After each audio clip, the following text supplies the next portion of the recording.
politique toujours, on nous dit le Congrès américain, tout au moins 7 membres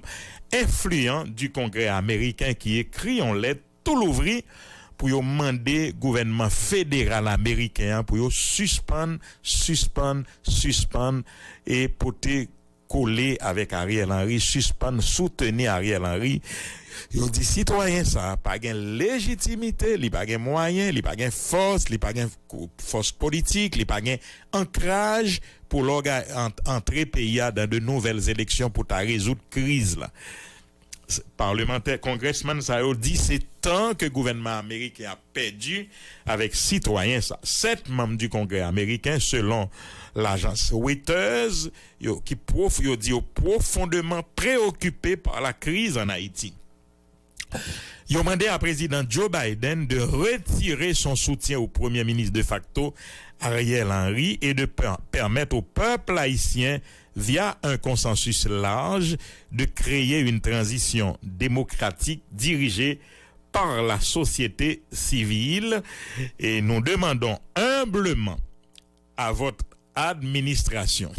Merci et l'être là Gaëtan sous live là. Nous demandons humblement à votre administration de permettre au peuple haïtien de déterminer son propre destin politique et de retirer son soutien au gouvernement de facto, peut-on lire dans cette correspondance qui se fend d'une exhortation au président démocrate selon transcription Journal Le Nouvelliste. Nous exhortons votre administration à permettre au peuple haïtien de déterminer son destin politique en soutenant le consensus entre les acteurs politiques, la société civile, les secteurs religieux et privés pour créer une transition démocratique dirigée par la société civile, ont soutenu les signataires. Cependant, on fait remarquer ces parlementaires américains, toutes mesures prises pour mener à une telle transition a des chances limitées de succès si les États-Unis continuent à soutenir le gouvernement de facto du docteur Ariel Henry. Les 7 parlementaires ont plus loin affirmé qu'Ariel Henry n'a aucun intérêt à négocier de bonne foi alors qu'il bénéficie du soutien inconditionnel des États-Unis. Les signataires de cette lettre ont mis en avant le besoin de rupture avec certains aspects de la politique américaine ayant eu des effets néfastes pour Haïti.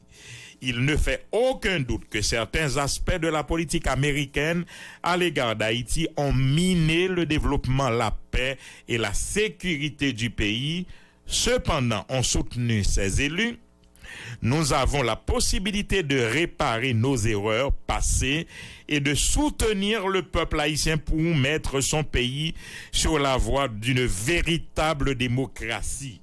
Le moment est venu, ont-ils estimé, soulignant au passage qu'il y a un nombre croissant d'acteurs de la société civile, du secteur privé et d'organisations politiques mobilisés pour offrir une voix plus représentative et qu'inclusive afin de conduire Haïti vers la direction d'une démocratie durable. Nous espérons que votre administration prendra des mesures significatives pour s'engager de manière substantielle avec ces groupes, peut-on lire dans cette lettre des congressmen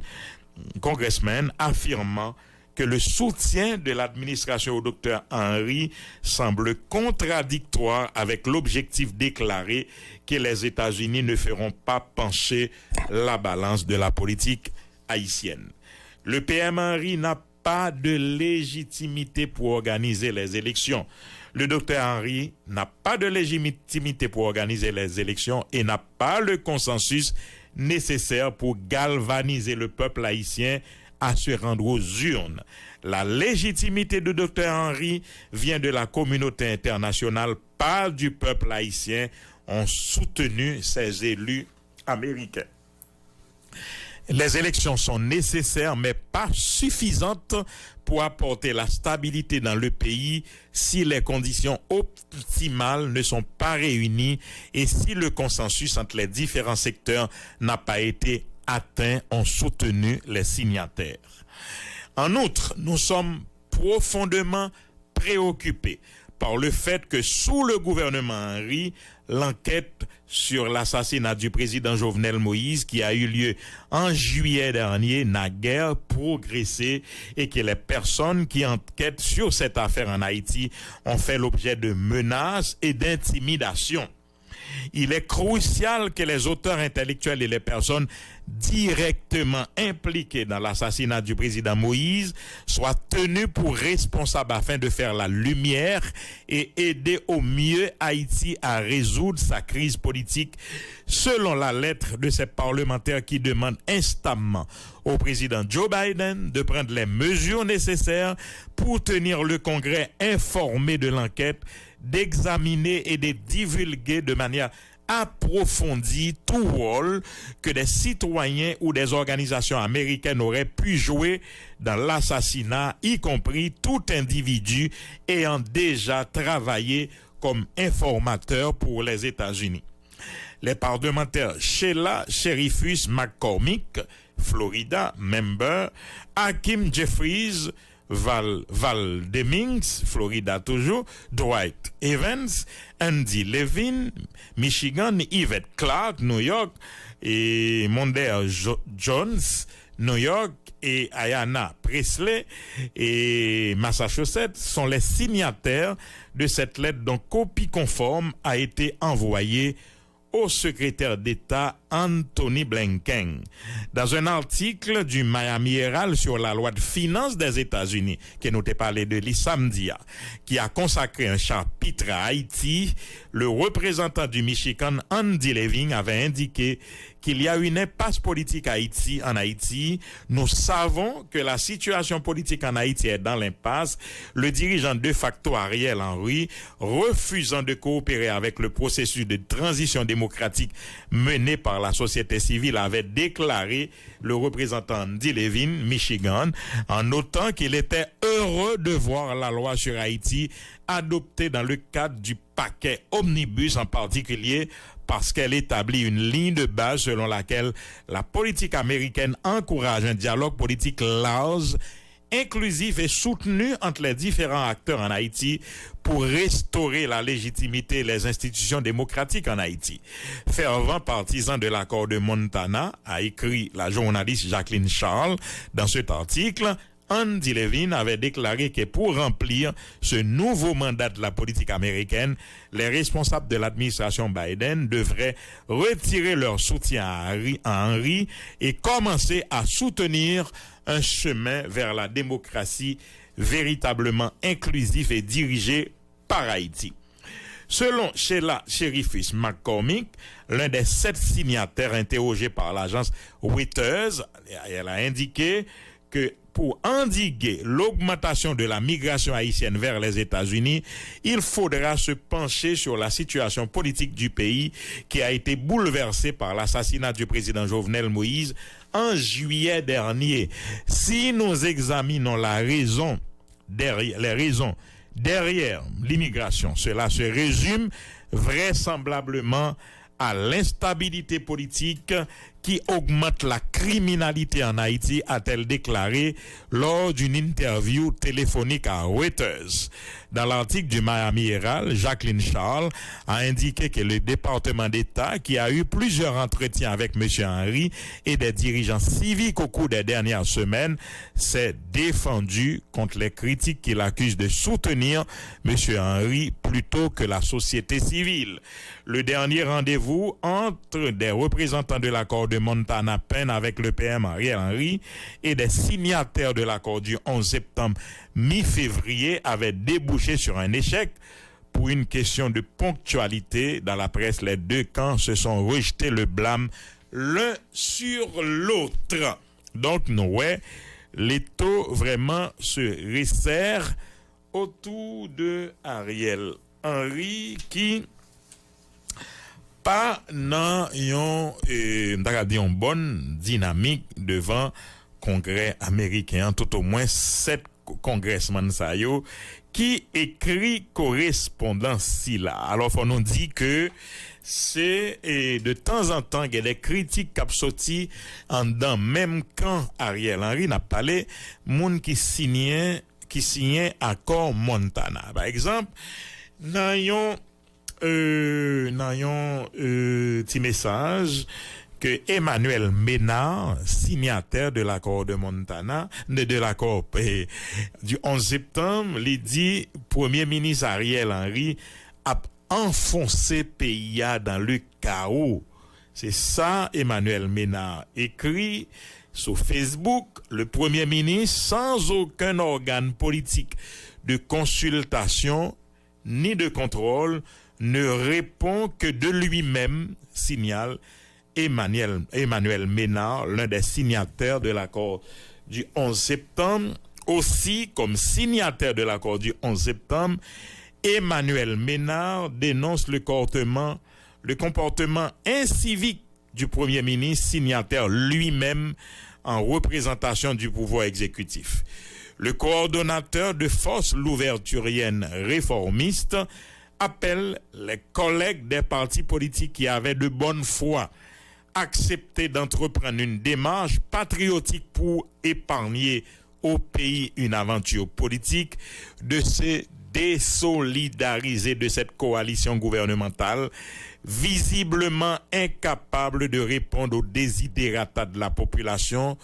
et de rechercher ensemble le compromis historique afin de délivrer le peuple qui vit sous la domination infernale d'un terrorisme inédit, écrit Emmanuel Ménard. En pile nan yo, nous t'ai annoncé yo que c'est comme ça pral fini, pral gen plein parce que Ariel Henry pas gen ken volonté pour le faire en un, et ben ces journée jodi a yo commencé ouais ça gagné la Banque mondiale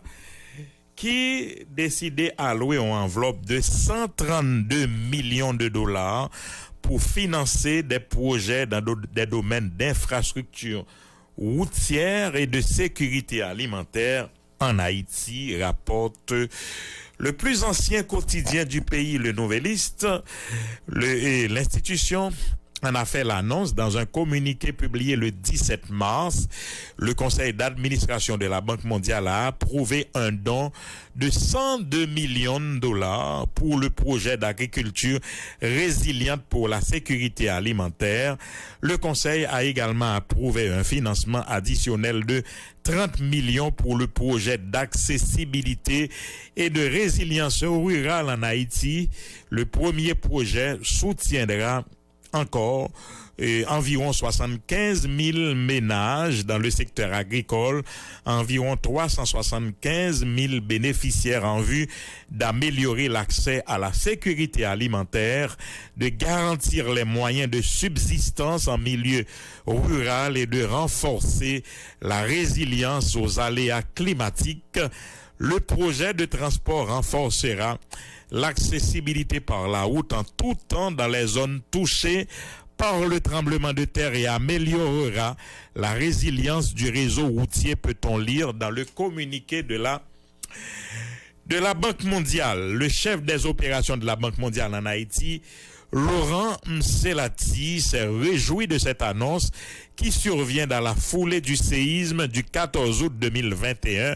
Le puissant séisme de 2021 a causé d'importants dégâts dans la péninsule sud. Il a aggravé l'insécurité alimentaire déjà préoccupante dans des départements alors que des milliers d'agriculteurs ont perdu leurs moyens de subsistance ainsi que leur accès au marché. Le projet appuiera notamment des pratiques d'agriculture durable et de gestion des terroirs ainsi que la réhabilitation des infrastructures routières afin de promouvoir des systèmes locaux de production alimentaire plus résilients et d'assurer une croissance économique inclusive. La Banque mondiale œuvre à améliorer la sécurité alimentaire et à poursuivre les efforts de réduction de la pauvreté en Haïti, en particulier dans les zones rurales les plus reculées du pays, a déclaré Laurent Mselati. la Banque mondiale, dans son communiqué, a fait remarquer que la population d'Haïti souffre de niveaux très élevés d'insécurité alimentaire et de malnutrition, selon les estimations les plus récentes de la classification intégrée des phases de la sécurité alimentaire. En décembre 2021, attendez, oui, 4,4 millions de personnes étaient en situation de crise. Ce nombre devrait passer à 4,6 millions d'ici juin 2022 en raison d'un accès réduit aux denrées alimentaires de base alors que les revenus restent faibles et que les prix sont en hausse. En outre, la fréquence et l'intensité des événements climatiques extrêmes tels que les sécheresses, les inondations et les tempêtes ont un effet néfaste sur les cultures, les infrastructures et les actifs agricoles, affectant les moyens de subsistance en milieu rural, fait remarquer le communiqué. Le projet d'agriculture résiliente pour la sécurité alimentaire, poursuit la Banque mondiale, stimulera le secteur agricole par la réhabilitation des infrastructures productrices